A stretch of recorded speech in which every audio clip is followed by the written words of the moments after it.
بسم الله. مقعي ومعلم محمد. halkan waa macad al-bushra xarunta barashada culumta shariicada. ogeysiis macad al-bushra wuxuu bilaabayaa galaas cusub ama fasal cusub wiiga soo socda oo carabiya.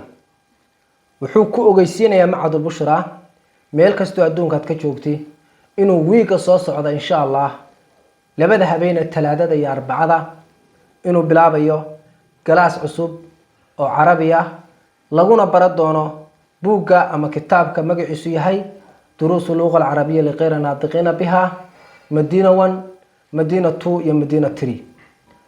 waa buug loogu talagalay inay carabiga ku fahmaan ama ka bartaan dadka aan carabta ahayn ama u dhalan luqada carabiga aan ku hadlin.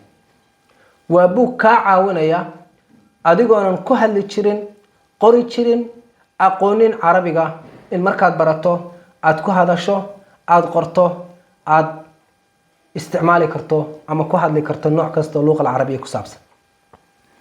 wuxuu macadku chance ku siinayaa inaad ka faa'iideysan karto koorsadan cusub ee wiiga soo socota bilaabanayso. hore wuxuu macadku bixin jiray koorsooyin kale ama galaasyo kale jiray oo dhigta buuggan duruus luqada carabiga liqayr naadiqina biha.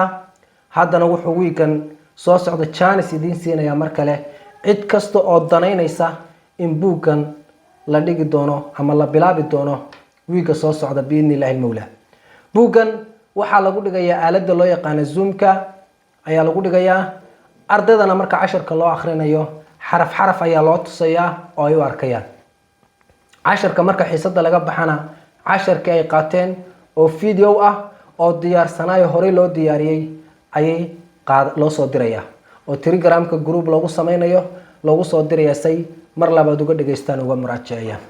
sidoo kale buugga waxaa la socda cashar kale oo sharaxa oo laysin kasta dirsalan buugga koobaad oo kale waa 23 cashar. cashar kasta markaan bilaabayno waxaa jira sharax aan ka bixi doono oo aan ku fahansiin doono ardayda casharkan wuxuu ku saabsan yahay sagoo PDF ayaa loo soo diri doonaa.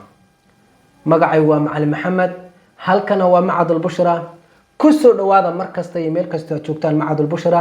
dhammaan culumta shariicada ee kala duwan oo dhan baa lagu bartaa ka bilow quraan higaa tafsiir wad ilaa iyo luqad kasta markaa shay kasta aad u baahan tahay diinta ku saabsan. waa fursad qaali ah runtii ka faa'iideyso.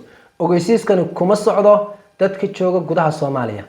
wuxuu khaas u yahay ardayda qurbaha joogta maadaama ay macadka ka bartaan oo kaliya arday qurba jooga. السلام عليكم ورحمة الله وبركاته.